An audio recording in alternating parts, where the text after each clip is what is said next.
ए पागल, दिखाई नहीं देता? साहब लोग आ रहे हैं, उधर जा। तुम्हें पता है ये कौन है? जिस आदमी को तुम लोग पागल कह रहे हो, पत्थर मार रहे हो, जानते हो ये कौन है? नमस्कार दोस्तों, आज मैं आपके लिए एक ऐसी कहानी लेकर आया हूं जो न सिर्फ आपकी आंखों को नम कर देगी बल्कि आपके रोंगटे खड़े कर देगी। यह कहानी उस गुमनाम नायक की है जिसे दुनिया पागल समझकर पत्थर मारती रही, लेकिन जिसके सीने पर सजे मेडल और शरीर पर लगे घाव इस देश की सुरक्षा की गवाही दे रहे थे। सोचिए, जिस तिरंगे को हम और आप साल में 2 बार लहराकर भूल जाते हैं, उस तिरंगे की रक्षा के लिए एक इंसान अपना मानसिक संतुलन खो बैठा। आज की घटना इंसानियत और देशभक्ति की एक ऐसी मिसाल है जिसे सुनकर आपका सीना गर्व से चौड़ा हो जाएगा। तो चलिए शुरू करते। कंपा देने वाली दास्तान। दोपहर के 2 बज रहे थे और उत्तर भारत के एक छोटे से शहर का मुख्य चौराहा यानी घंटाघर चौक पूरी तरह से तप रहा था। मई की गर्मी थी और लू के थपेड़े चल रहे थे। सड़क पर डामर पिघलने को तैयार था। इसी भीड़ भाड़ वाले चौराहे के एक कोने में कूड़े के ढेर के पास एक अजीब सा आदमी बैठा था। उसके बाल झटाओं की तरह उलझे हुए थे और मिट्टी से सने थे। दाढ़ी बढ़ी हुई थी जिसमें शायद कई महीनों से कंघी नहीं हुई थी।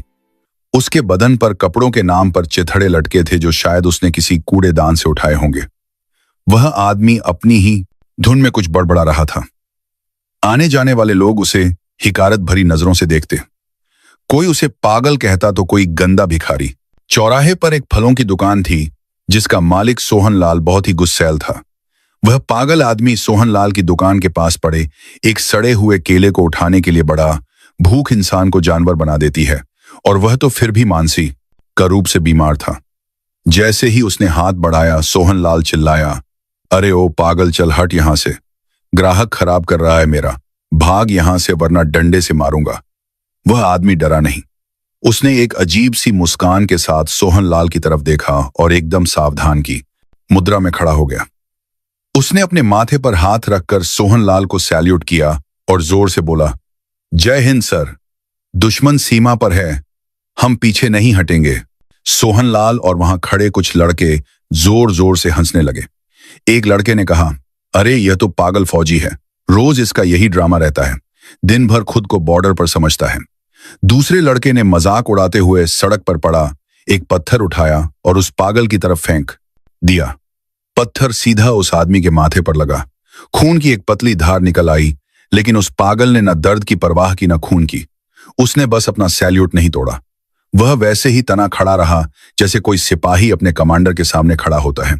उसकी आंखों में एक अजीब सी चमक थी जो पागलपन की थी या जुनून की, कोई नहीं समझ पा रहा था। वह आदमी वहां से हटा और चौराहे के बीच में लगे खंभे के पास चला गया। उस खंभे पर किसी ने 15 अगस्त को एक छोटा सा प्लास्टिक का तिरंगा लगाया था जो अब फटकर नीचे गिरने ही वाला था। वह पागल दौड़कर वहां गया और उस गिरते हुए झंडे को अपने गंदे हाथों से ऐसे लपक लिया जैसे कोई मां अपने गिरते हुए बच्चे को बचाती है। उसने उस गंदे झंडे को अपनी फटी हुई कमीज से सान किया, उसे चूमा और अपनी जेब में रख लिया।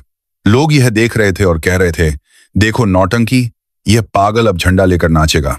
तभी दूर से सायरन की आवाजें सुनाई देने लगीं। यह पुलिस की जीप का सायरन नहीं था, यह सेना की गाड़ियों का भारी भरकम सायरन था। शहर के लोग जानते थे कि आज आर्मी के नए जनरल साहब शहर के आर्मी कैंट का दौरा करने आ रहे हैं। पुलिस वालों ने तुरंत चौराहे का ट्रैफिक रोक दिया।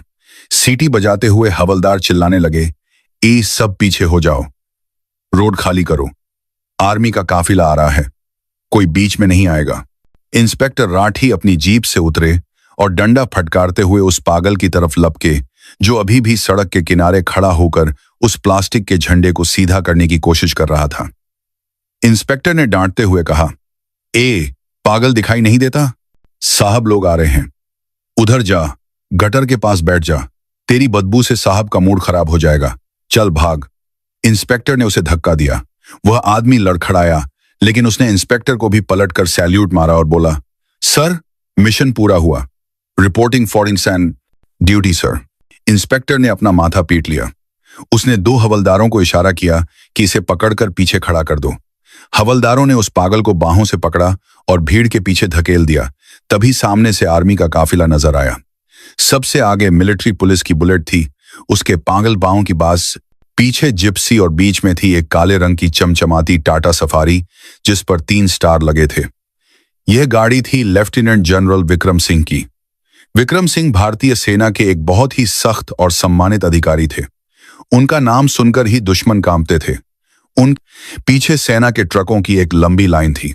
काफिला धीरे धीरे चौराहे से गुजर रहा था। जनरल विक्रम सिंह अपनी गाड़ी की पिछली सीट पर बैठे बाहर का नजारा देख रहे थे। उनकी नजर भीड़ पर थी। तभी उनकी गाड़ी उस जगह से गुजरी जहां भीड़ के पीछे वह पागल आदमी खड़ा था। हवलदारों ने उसे पकड़ा हुआ था, लेकिन जैसे ही उस पागल ने सेना की गाड़ी और उस पर लगा तिरंगा देखा, उसके अंदर न जाने क्या बिजली दौड़ी। उसने हवलदारों के हाथ झटक दिए। वह पूरी ताकत से चिल्लाया, अटेंशन। उसकी आवाज में इतनी कड़क और बुलंदी थी कि आसपास खड़े लोग सहम गए। वह पागल भीड़ को चीरता हुआ आगे आया और सड़क के किनारे एकदम सावधान खड़ा हो गया। उसने अपनी ठोड़ी ऊपर उठाई, सीना चौड़ा किया और अपनी दाहिनी हथेली को माथे पर रखकर एक ऐसा परफेक्ट सैल्यूट मारा जिसे देखकर किसी भी फौजी का दिल धड़क जाए। उसके कपड़े फटे थे, शरीर गंदा था, खून बह रहा था, लेकिन उसका पोस्चर, खड़े होने का तरीका इतना सटीक था कि जैसे वह किसी परेड ग्राउंड में खड़ा हो। जनरल विक्रम सिंह की नजर उस पागल पर पड़ी। गाड़ी आगे निकल चुकी थी, लेकिन जनरल साहब ने कुछ ऐसा देखा जिसने उन्हें बेचैन कर दिया। उन्होंने उस पागल के खड़े होने का तरीका देखा, उन्होंने उसके हाथ का वो घाव देखा, और सबसे बड़ी बात, उन्होंने उसकी आंखों में वो आग देखी जो उन्होंने 15 साल पहले एक और सिपाही की आंखों में देखी थी।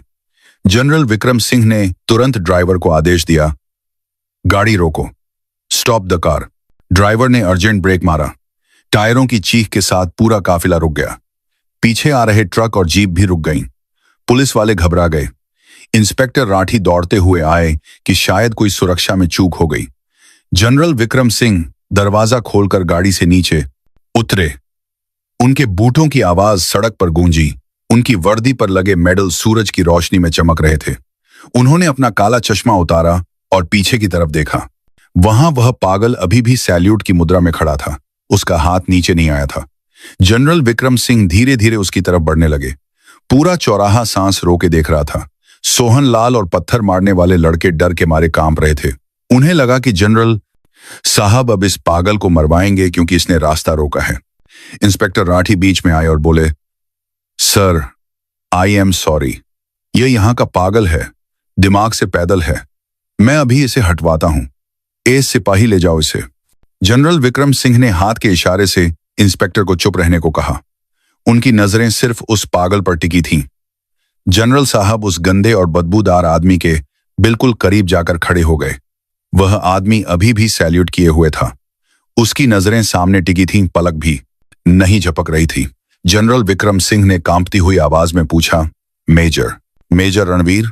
यह नाम सुनते ही उस पागल के शरीर में एक सिहरन हुई। उसका हाथ धीरे धीरे नीचे आया। उसने अपनी धुंधली आंखों से सामने खड़े वर्दी वाले को देखा। यादों के बादल छंटने लगे। उसने धीरे से कहा, कोड नेम तूहान, मिशन लाहौर। जनरल विक्रम सिंह की आंखों से आंसू छलक पड़े।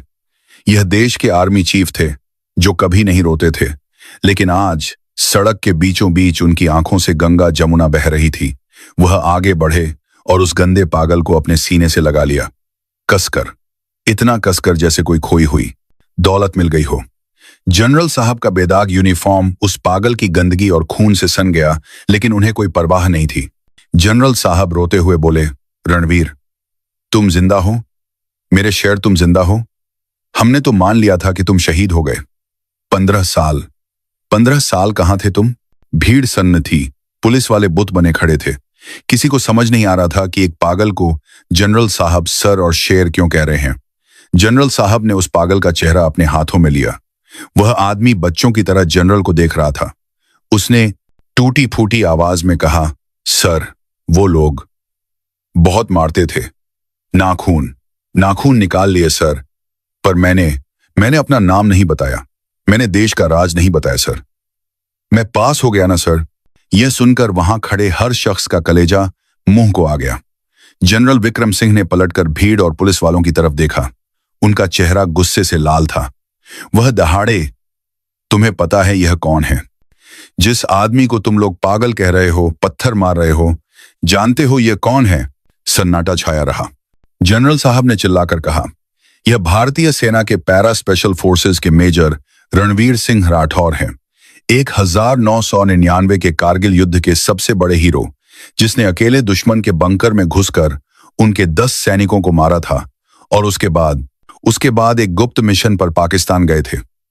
हमें खबर मिली थी कि इन्हें पकड़कर मार दिया गया है, लेकिन यह वहां की जेलों में तड़पते रहे 15 साल। सोच सकते हो तुम लोग, 15 साल तक दुश्मन ने इनके शरीर का एक एक इंच तोड़ा होगा, इन्हें पागल बना दिया। और जब यह किसी तरह वतन वापस लौटे तो मेरे ही देश के लोगों ने मेरे ही हीरो को भिखारी बना दिया। जनरल साहब की आवाज भर्रा गई थी। शर्म आती है मुझे। जिस आजादी की हवा में तुम सांस ले रहे हो, वो इसी पागल की भीख है। इसने अपना जवानी, अपना परिवार, अपना दिमाग, सब कुछ तुम्हारे लिए खो दिया। और तुम लोगों ने इसे क्या दिया? पत्थर, गालियां। सोहनलाल दुकानदार का सिर शर्म से झुक गया। जिन लड़कों ने पत्थर मारा था वे भीड़ में छुपने लगे। इंस्पेक्टर राठी की आंखों में भी पानी आ गया। मेजर रणवीर, जो अब तक पागल समझे जा रहे थे, ने अपनी जेब से वही गंदा प्लास्टिक का तिरंगा निकाला और कांपते हाथों से जनरल साहब को दिया। बोले, सर, झंडा नहीं गिरना चाहिए। देश बचा लिया ना हमने। जनरल विक्रम सिंह ने वह झंडा लिया और उसे माथे से लगाया। उन्होंने तुरंत अपने साथ चल रहे मेडिकल ऑफिसर को बुलाया। डॉक्टर, तुरंत एम्बुलेंस लाओ, मेजर को मिलिट्री हॉस्पिटल ले जाना है। यह वीआईपी ट्रीटमेंट है, खबरदार जो कोई कमी हुई। फिर जनरल साहब ने खुद मेजर रणवीर के फटे हुए कपड़ों को ठीक किया, अपनी जेब से कंघा निकालकर उनके बाल सही किए और फिर सबके सामने उस पागल को सैल्यूट किया।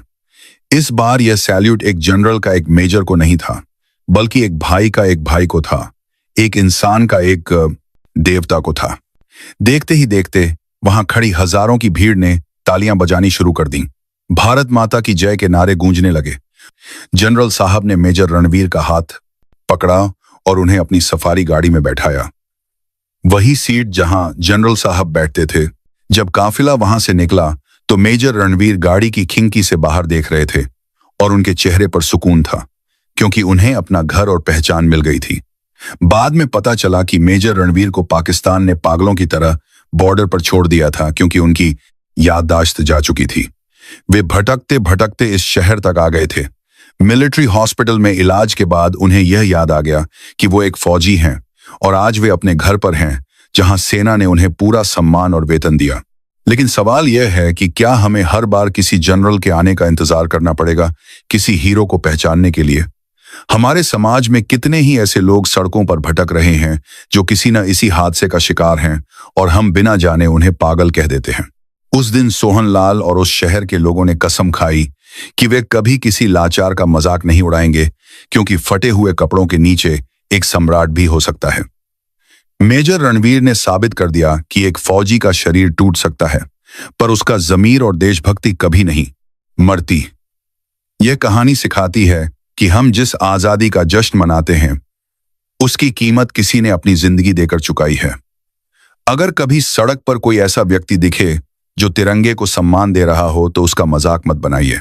दोस्तों, इस कहानी ने अगर आपके दिल को छू लिया है तो इसे शेयर जरूर करें, ताकि दुनिया को भारत के वीर सपूतों के बारे में पता चले। ऐसी ही और कहानियों के लिए स्टोरी बाय नीलेश को सब्सक्राइब करना ना भूलें। जाने से पहले कमेंट बॉक्स में जय हिंद लिखकर अपनी हाजिरी जरूर लगाएं। आपसे विदा लेता हूं और फिर मिलूंगा एक नई कहानी के साथ। तब तक अपना ख्याल रखिए और देश से प्यार करते रहिए। वंदे मातरम।